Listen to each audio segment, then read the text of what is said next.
Okay, so on election night 2024, there was one thing that the California voters made loud and clear. No more crime, no more homelessness, no more drugs in our street. We want safe neighborhoods, safe communities, and safe streets. All the Democrats in Sacramento, including Newsom, all said, too bad, we know better. Let's get into it. Proposition 36 passed in a landslide on November, with over 70% of the electorate voting yes on it. Everything else on the ballot, including the general election, took weeks or a month to count. This was the only thing that was decided same day and in a few hours. So what is Prop 36? Prop 36 is an answer to a proposition that dates back 10 years ago, Proposition 47, which the voters passed in 2014. Proposition 47, or Prop 47, has proven to be an unmitigated disaster for California. It changed California law so that most thefts and drug felonies are only misdemeanors. But it also changed certain felonies into misdemeanors and certain misdemeanors into infractions. One of the biggest effects of Prop 47 was a $950 grand theft felony threshold. It changed it, in some cases, to an infraction. So essentially what that means is someone can go into a Best Buy. They can steal an Xbox, games, controllers, possibly even a TV, because some TVs are $200-300. And as long as they were under $950, they can just walk out with an infraction and possibly a court date. As a result of this, you saw an uptick in crime, and it escalated in 2020 all the way till now. This is why when you go to your local grocery store, Walmart, CVS, all those things are locked up and you need someone to unlock a cabinet for your deodorant. In San Francisco, a trend started where you leave your car unlocked but empty because it was safer to leave your car unlocked with the windows down so criminals can just open up your car and look to see if there's anything in there, rather than having them break the windows and steal something. Matt Mahan, I hope I pronounced his name correctly, the San Jose mayor and also a lifelong Democrat from San Francisco, said, California voters have spoken with a clear voice on the triple epidemics of retail theft, homelessness, and fatal drug overdose plaguing our state. In supporting Proposition 36, they said yes to treatment, they said yes to accountability, and they said yes to putting common sense before partisanship so we can stop the suffering in our communities. He hit the nail on the head. That's exactly right. And regardless of where we stand on a lot of political issues, I completely agree with him. Prop 36 increases punishments for many drug and theft crimes, including making some misdemeanor thefts back to felonies, lengthens felony sentences, and requires that felony sentences be served in prison. And one of the most popular things is that it would create new treatment-focused court processes for drug possession crimes. California has a homelessness epidemic. And there's a lot of reasons for that, but a majority of the homeless in California suffer from mental illness and drug addiction. And instead of treating these issues, we put them off to a corner like Skid Row, which used to be a block, and now it's a skid city. It spans several blocks. My point is we used to put them on a corner and ignore them and just let it accumulate. Now it's gotten so bad that homelessness and homeless camps are on sidewalks, impeding traffic, impeding kids going to school, under freeways, on freeway center dividers, in front of businesses,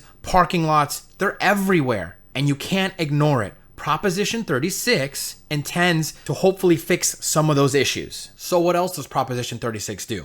It reverses some of the damage done by Proposition 57, which allows early parole for non-violent offenders, and eliminates sentencing for prior convictions or other crimes. Then there's AB 109, which sends state inmates in prisons down to the county level, which are also busting at the seams and overcrowded. And because these county jails are also at capacity and overcrowded, what happens? They get released early. So it's a constant revolving door of criminals coming in and out of the system. Law enforcement arresting them having their court date, and then getting released back out into society over and over and over again. It's a waste of resources, taxpayer dollars, and most importantly, our communities, our families suffer. Oh, but it gets even worse.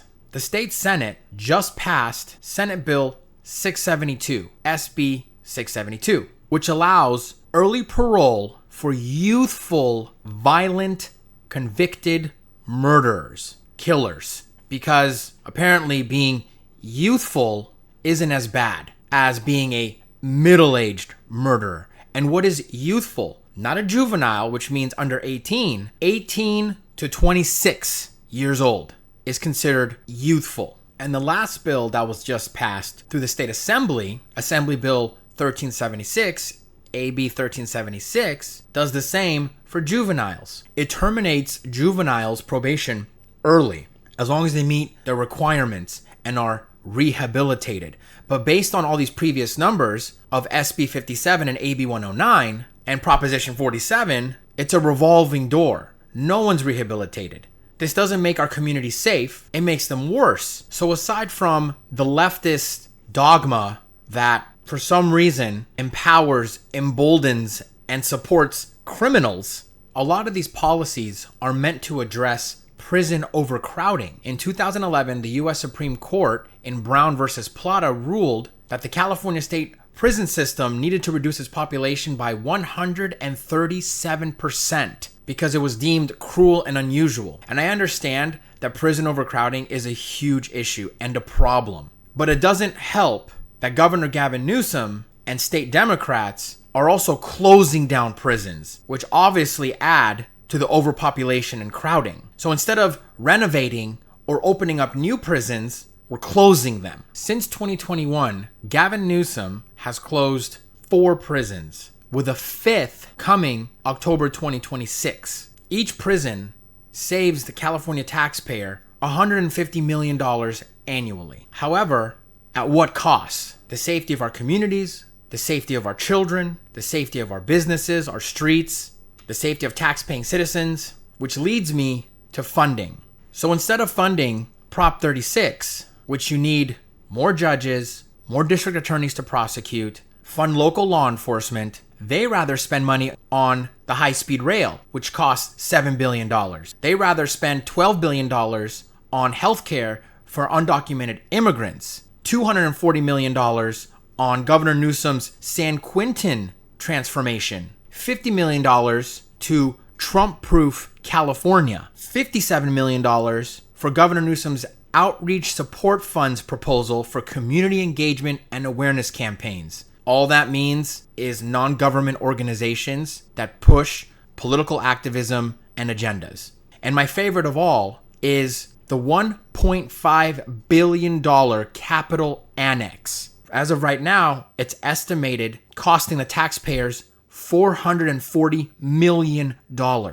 Each one of these deserves its own video, but I don't want to get too far in the weeds, and those are all for another time. One of the most recent talking points that's been pushed all over the liberal California news media and all the Democrats and Gavin Newsom is, well, crime is down. Prisons are empty. Well, yeah, because of Proposition 47, Proposition 57, SB 672, AB 1376, AB 109, all the propositions and bills we just talked about are allowing prisoners and convicted criminals to walk free back into society, or you're not even charging them or convicting them with the crimes they're committing. And all that's happening, as I mentioned before, is the revolving door. You're arresting them, they're going to court, you're pumping them back out into society, back into the communities. That's why crime is down. That's why the prison system is emptying, because you're not convicting and arresting anybody. Proposition 36 is a clear mandate from the people of California. Everything else that Governor Newsom and all these California Democrats in Sacramento say is a mandate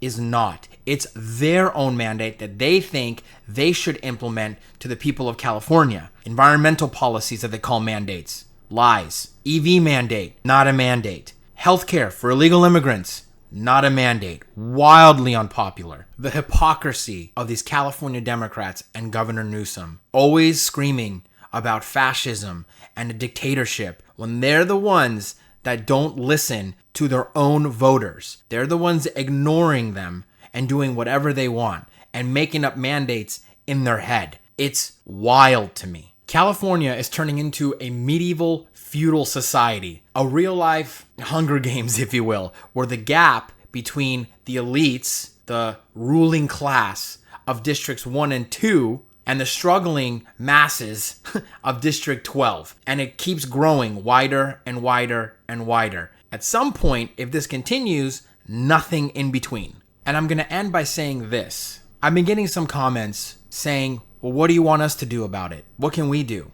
I honestly don't know the answer to that, but I'm doing what I think is the solution. I'm bringing these issues to light. I'm making videos so people can be aware. I'm just a small YouTuber just trying to make a difference in my state. And I would like to add that, like it or not, where California goes, so does the rest of the country. It may take a while, but it does happen. It's the saying that started about 10 years ago and really came to light in 2020. Don't California my state. And that's what I'm trying to change. Like, comment, share this video, and possibly subscribe. I'll see you on the next one.